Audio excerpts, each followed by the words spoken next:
Welcome to the QP Diaries podcast. This podcast is all about inspiring and empowering the next generation of QP professionals and future quality assurance leaders in the UK pharmaceutical industry. On every episode, I'll be speaking to QPs from across the industry, and our listeners will have the opportunity to hear their stories, their expertise, and we are going to be discussing topics to foster growth and learning to help you develop your career as a qualified person. If you're passionate about quality assurance and want to learn from some of the very best QPs and thought leaders from across the industry, then this is a podcast for you. I'm your host, Dal, founder of AssureBio, and I hope you enjoyed this episode. We are proud to have partnered with NSF as a sponsor of the QP Diaries podcast. Becoming a qualified person is a significant commitment of time, effort and resources, and the QPs trained by NSF are widely recognised as the very best in the industry, with no other training provider matching their experience or success rate. If you're interested in learning more about NSF's QP training course, you can find the link in the show notes. For now, we hope you enjoy this episode of the QP Diaries podcast. Hi Marie, welcome to the QP Diaries podcast. Hi, how are you? Thanks for having me. I'm very well, thank you. No, very nice to have you on the show. I'm actually very excited today because we've never had anyone from Ireland as a QP on the podcast. It's the first time for everything. You're the first. And I know we do have listeners in Ireland, so I think they're really going to benefit from this conversation today. Okay, so of course, they will. So we're going to be talking about your career as a qualified person, so obviously not just as a QP, but also in quality leadership, and look into those experiences which have shaped your career to where you are right now, which I'm sure will be very aspiring to any QPs going for their training or earlier on in their career. Hopefully. I don't know if anyone would do it the way I did it, but we'll see. Well, let's get into it then. So to get us started, can you tell us about your journey to becoming a QP, please? Okay, so I started working, a long time ago, maybe over 30 years ago in the industry. I have a master's degree in inorganic chemistry of all things. And back in the day, if we are talking about the fact that I'm in Ireland, it was the late 80s, early 90s, when there was very, very few jobs available in the market. And, I started out as a quality control chemist in an API site. And really, I hadn't that much interest really in being on an API site. I didn't really know where I was heading, but it was the best experience that I could have started with because it was a very dynamic, fast-moving laboratory where I gained real life experience of all of the theoretical things I'd learned in university, and it was a great experience.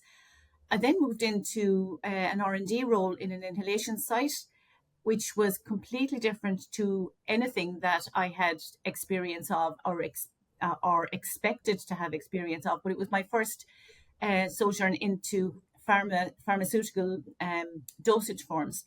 So I was about 7 years there in various different roles.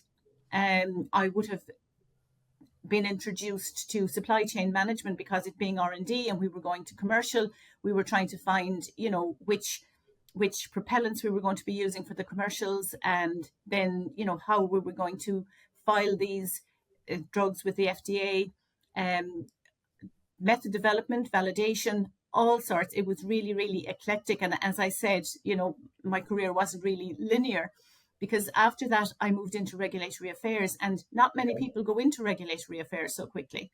And it was a really, really 4 years of learning all of the time about different areas. And that was on a very, very eclectic site. We did gels, creams, suppositories, emulsions, all sorts of oral dosage forms. So that was brilliant experience.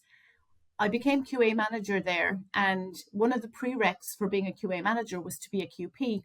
And I didn't have a QP qualification, but my boss persuaded me that I could do the QP course while I was also doing the new job of being a QA manager. And while at the time I regretted saying yes, it probably was the biggest challenge I ever undertook. But I was really glad at the end of it, because when that site closed, a couple of years later, I had that new string to my bow that I wouldn't have otherwise had. So really, it was the making of me, because but I did have all of that experience beforehand in a lot of different areas. So it really helped in that. So that's kind of glossing over nearly 35 years in 30 seconds. But, there's every time I think about it, I think of something else that I have done in the past. I have almost forgotten more than I remember from being in such different areas and having such a wide variety of experiences before I became a QP. Okay. And can you give us a bit of an insight into the training to become a QP? Yes. So the training in Ireland is slightly different to how it's done in the UK. I know a lot of your other guests will have explained how they did their study with someone like NSF, for example, and did the modules, and then they do the Viva with the MHRA. In Ireland, it is more of a university course. It's now mostly done virtually. Obviously, after the pandemic, we all know that we can do things virtually. But even back in 2006, 2007, when I was doing it, it was all self-paced learning. Again, the study guide is as per the EU legislation, so we do have the same requirements to meet. They're just met slightly differently. So it was a lot of essays on the topics. It was exams at the end.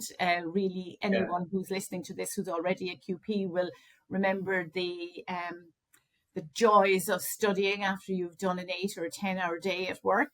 It's one of the things that I think, that I was grateful for. It was good example for my children. I was coming home from work and I was doing my homework, and I was doing 2, 3, 4 hours after work. I was studying for exams. I was missing days out at the cinema. It really was an intensive 2 years, but it absolutely flew. And when I was doing it, people who were finished it told me that the second year would be really fast. The first year you were just getting into the meat and bones of it, and it just was all very new, and you were trying to find the time, and it seemed a bit daunting for the first semester. In the second year, before you knew it, the exams were coming around and you were finished. It really, really was worth it in the end. And it's like everything else, hindsight, time never seems to be as long when you're looking back on it. Mm-hmm. But it seemed very long at the start. Yeah. But totally worth it. But there were regrets of starting it close to the beginning, difficult to do, but worth doing. Yeah. Okay. So you qualified, but then you said the site that you were working on had closed down. So how did your career evolve? So when the site closed down, and then I started working in another site, because I had that QP qualification, it was a great selling point on my CV. But I was actually qualified 10 years before I went on a license. And I really, really think that was an advantage. Okay. Prior to having the qualification, I probably had held QPs on some sort of a pedestal. They know more than me. So even as a QA manager, trying to persuade a QP to release a batch that everything was fine or whatever, I might have had that almost reverence to them. And as I said, that they knew more than me. Once I'd done the QP course, even though I wasn't on a license, I realized that it doesn't give you absolute knowledge. Yes, you have proven that you have experience. You have proven that you are able to do critical thinking. You're able to analyze situations and problems, but you don't know everything as a QP. And so I think I became more confident as a QA manager or as a quality systems manager, knowing that I was on at least an educational par with the QPs that I was working with. So I didn't have that imposter syndrome, or I didn't have an inferiority complex about it. And and as well as that, other people who knew that I had that qualification held me in the same almost reverence that I had been holding QPs in. so you got that. It is a very respected position, and it should be, because it's a responsible position. Yeah. But at the same time, as I said, it doesn't make you the brainiest person in the world.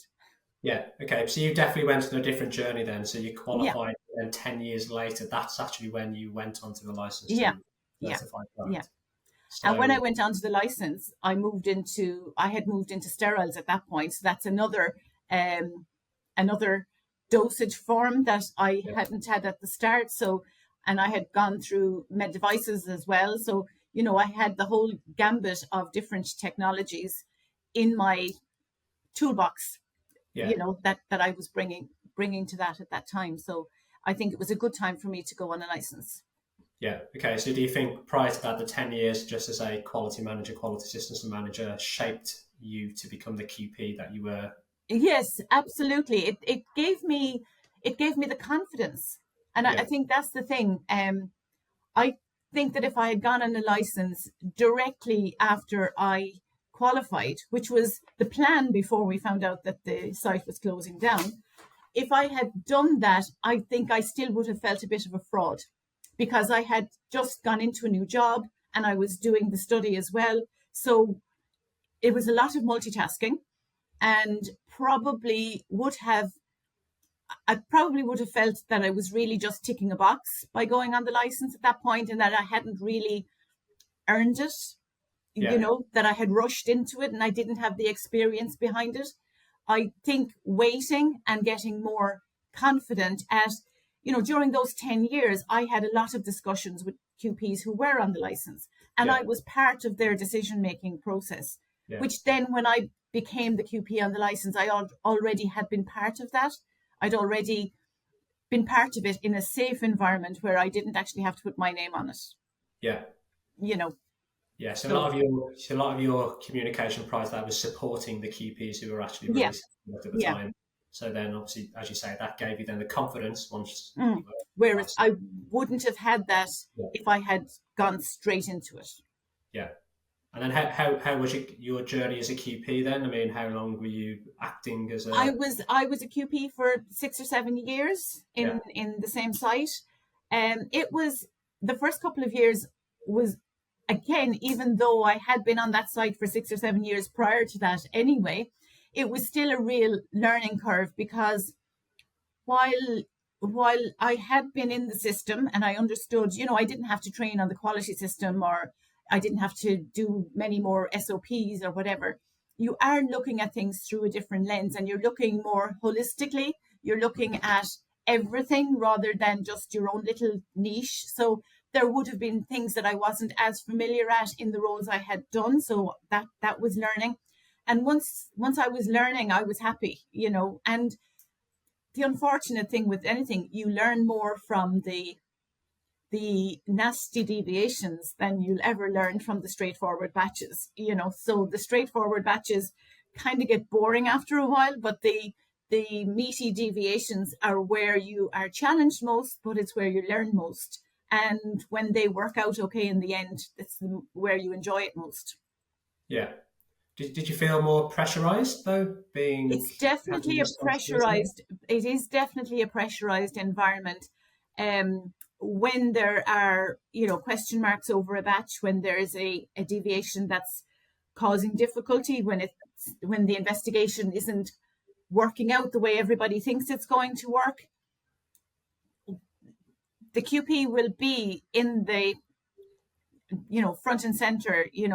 It's kind of like people are going, what will the QP say? How will we get it through the QP? How will we persuade the QP to release the batch? But you really, as a QP, you have to be cognizant of the fact that it's not, while it is your decision, there are criteria around making that decision. Mhm. So Annex 16 has taken out the words QP discretion and replaced it with handling of unexpected deviations, because I think QP discretion gave more of an impression that it really was a personal choice, and that the QP could decide to or not depending on a whim. But there's criteria, it cannot be without outside specification. And there cannot be any impact on a patient. So those are the criteria. So it's not your discretion, it's being able to take all of the information that you have from all of the strands of a batch, and say in particular for steriles, you're looking at the quality assurance system, the environmental monitoring, the sterility testing, the personnel monitoring, the air handling, and all of the interventions, all of those things, taking those as holistically and looking at them broadly to inform a scientific decision, and not I don't like it, so I'm not going to release it. It's not that, Okay. So that's, so it's challenging in that respect, because you are the person making the final decision. If it's a positive decision, nobody minds, but if it's a negative decision, it's your fault. So you have to be able to not take that personally. Okay.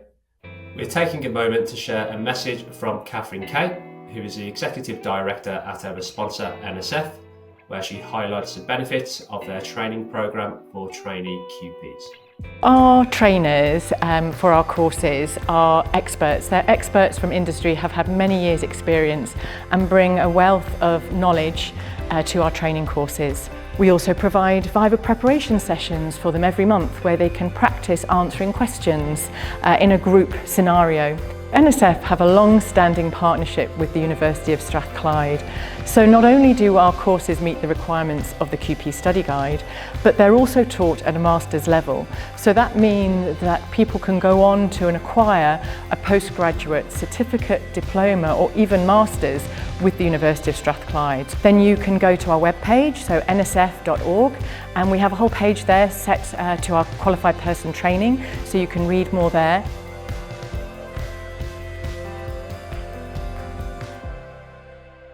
So based on that then, and your experience not releasing and then releasing, what qualities or skills do you believe are essential for anyone who's aspiring to become a QP?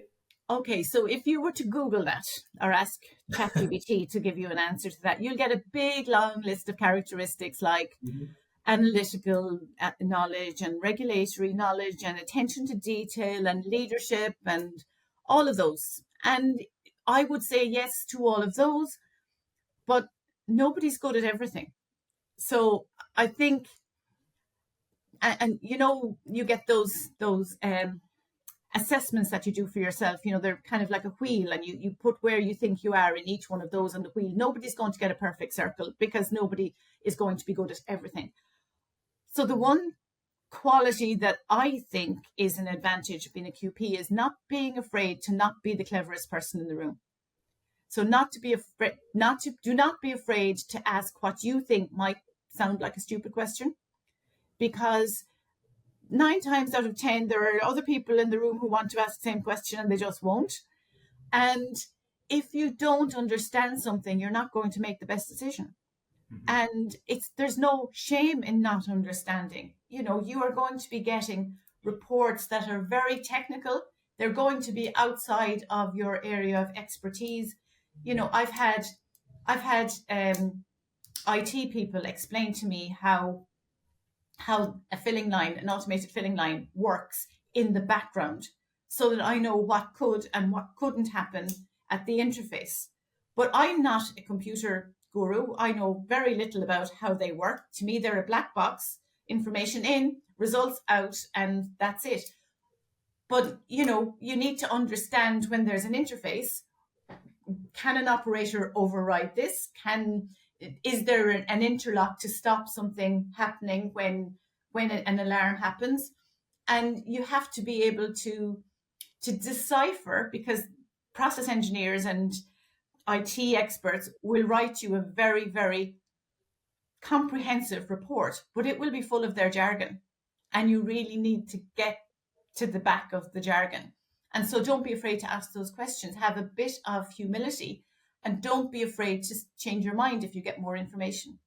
Yeah. So you might be saying, I don't think there's any hope of this investigation working out well. Or you might say, yeah, I think this is probably going to be okay.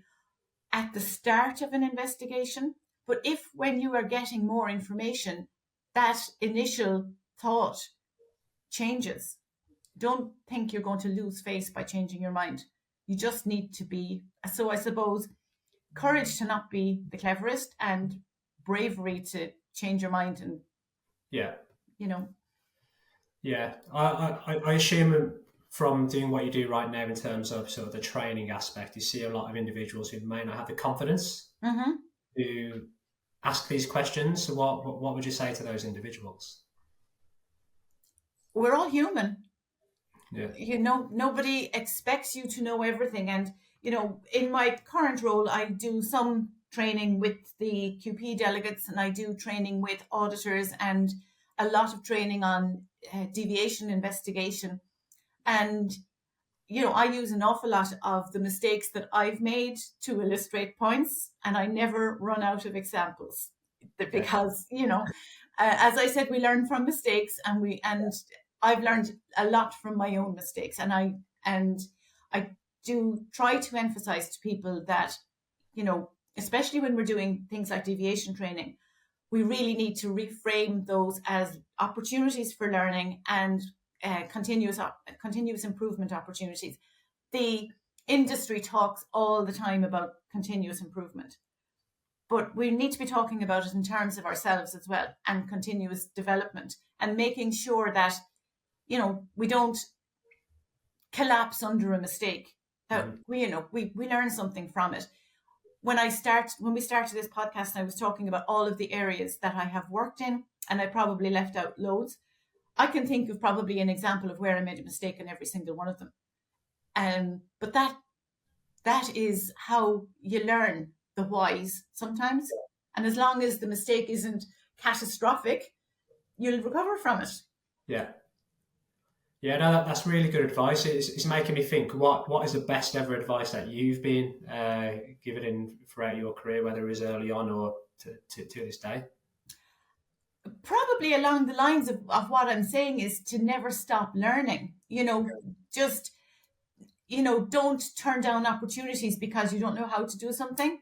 And I think it possibly comes back to when I was literally pushed into doing the QP course. I had said no several times that I will do it next year. I will do it next year when I've had a year of my new job under my belt. And I was literally almost bullied into, no, you'll do it this year. And the only reason that I was saying no was I thought it would be too hard. Yes, it was hard, but yes, I survived it and enjoyed it and was glad of it. So, don't turn down opportunities because you think you're not able for it, because you don't know until you try. Yeah. So you have no regrets on doing it at the time when... Absolutely no regrets. Yeah. No regrets. And I have since thanked the person who literally, twisted my arm to do it. Yeah. Okay. Because it was the right time. Aside from that, then, if you went back to your career, is there anything that you would change or any advice that you'd give yourself differently? Would you, for example, go into the license earlier as a releasing QP? Not necessarily. There's a thing on Instagram at the moment where people are going back to have coffee with their younger self to give them advice, and so I was thinking about this externally to the podcast. And I think, the advice that I would give myself in my earlier career is, it's going to be all right. Everything that I have done is still useful. When I was going through my career there at the start of my career, and it was when I look at how it has worked out, even if I look at where I sat on organograms as it went, sometimes I was a supervisor, sometimes I was an individual contributor, sometimes I was a manager, then I was an individual contributor again. It was not linear. And it was QC, it was Reg Affairs, it was quality control, it was quality assurance, it was validation. It went through all of those different places, and not, as I said, in a linear way. So there didn't seem to be any grand plan. but there isn't one of those roles that I regret doing when I did it, because I learned something from every single one of them. So I think embrace the experiences, because they're all useful, even the not so nice ones.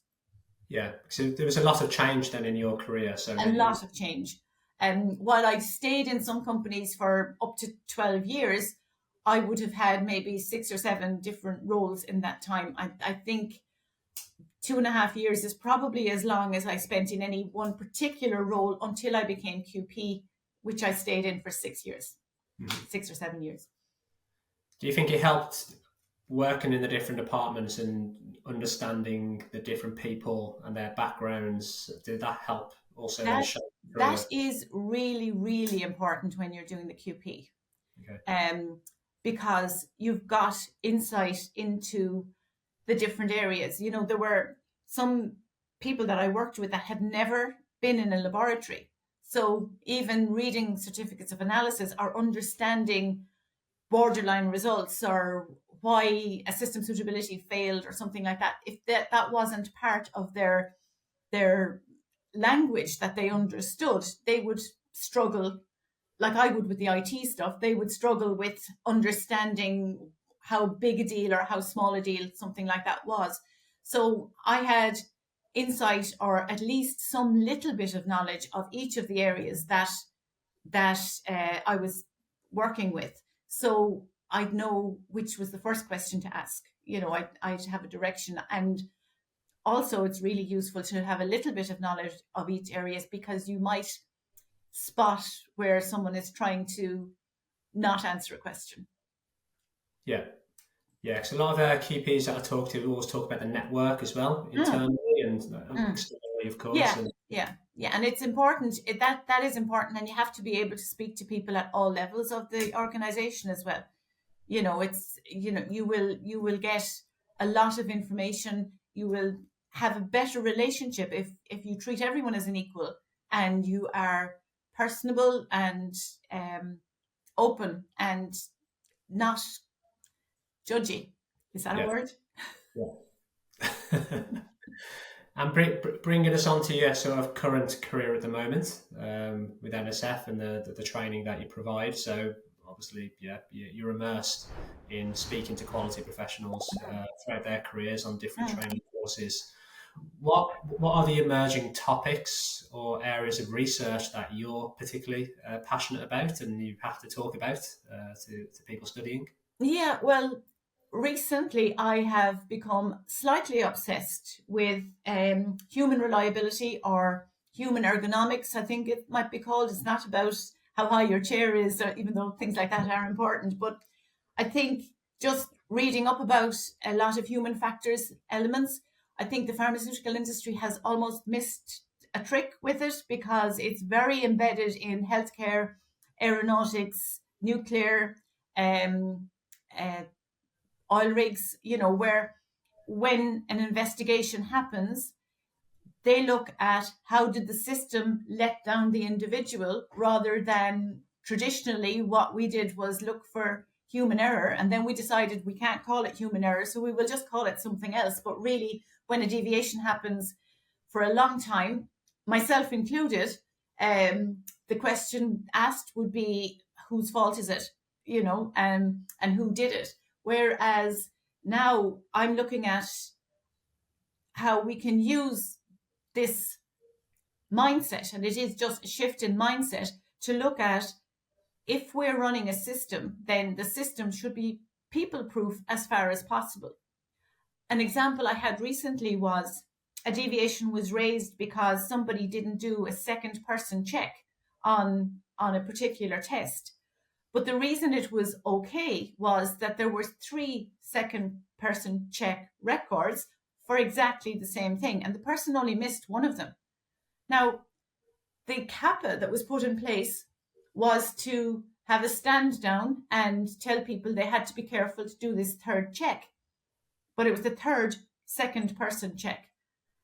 We should be looking at those systems and saying, why does somebody have to record that they did the same thing 3 times? Why do we not design the system where you record that you did it once? And then you can't forget, because everybody was remembering they needed to do the check. You just had to write it on a logbook, you had to press a button on a machine, and then you had to put it on a sticker. One of those, would do. And if you needed it on the sticker, if you press the button on the computer should print the sticker. So there are ways of doing it, but that would be an engineering fix, and that would cost more money, but it would eliminate the repeats. So that's something that is really, really exciting me at the moment, because when I'm doing deviation training, I'm bringing all of that into it, asking people to look at, is there a way of making work easier for people? Because people will make mistakes. It's what we do. But if we're depending on people to do critical tasks with no prompts, no help, no feedback, then we're not setting the systems up to help to be robust. Where if you're relying on people and you're then putting them on night shift and you're making them work long hours and you're giving them 20 things to do at one time, you can't be surprised when they make mistakes. So that's what's getting me excited about work at the moment. Yeah. How can you influence people then to think differently?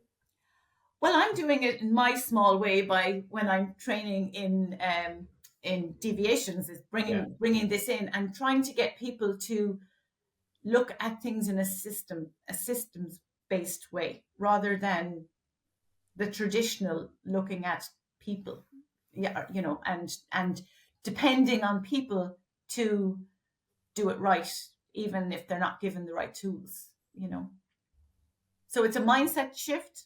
Yeah. But it's worth the effort. Yeah. Which I assume takes time, doesn't it, in terms of... It does take time, and traditionally I think the pharma industry has been extremely slow in embracing all sorts of technology.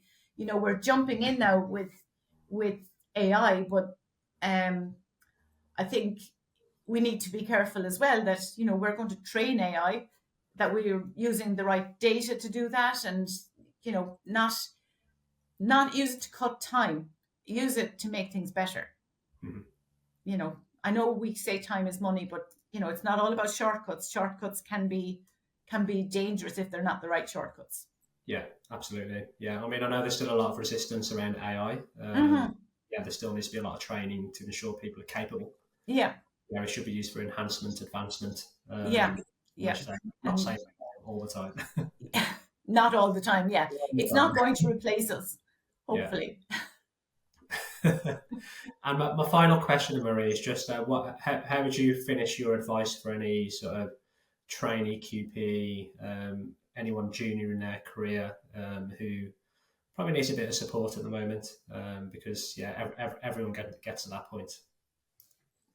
I don't think there's a QP on the planet that wouldn't say that it's hard work to get there. But it's definitely worth the journey. It's definitely worth it. It is, even if you never go on a license, and as I said, I was 10 years qualified without being on the license, it does teach you discipline. I mentioned how much time I had to give up when I was doing the training. You do have to put in that commitment. And I think, the way we do it in Ireland, it's a 2-year course. So, it can't be spread out. You can't decide you're going to do 3 modules this year and 3 modules next year and 3 modules the year after. It is an accelerated training. But at least it's something related to what you're doing in your day-to-day. So your day-to-day should help you in your training. But it's worth the effort. But it is effort. Yeah. Yeah, that's a nice note to finish it on. That it is dedication, however, it's worth it. Yeah, that's it. Excellent, Marie. Yeah, no, well, that's it for all my questions. So, okay, thank you for being a guest on the QP Diaries podcast. It's very insightful to hear your story and to share your experiences, which once again I know will be very valuable. To anyone listening. So, if anyone wants to reach out to you on LinkedIn, are you happy for them? I'm on LinkedIn, no problem. Perfect. All right, excellent, Marie. Yeah, well, thanks very much for your time. Okay, thank you. Bye-bye. Bye. A huge thank you to our special guest and to our listeners for tuning into the QP Diaries podcast. We hope you've enjoyed the show. As the founder of AssureBio, we created the podcast to support our wider quality assurance community, which aligns to our dedicated offering as a recruitment agency to the pharmaceutical and biotechnology industry across the UK. We have over 10 years of experience exclusively focused on recruiting senior quality assurance leaders and QPs. If you want to learn more about AssureBio's recruitment services, or if you would like to be a guest on the podcast, then please don't hesitate to contact me. Thank you.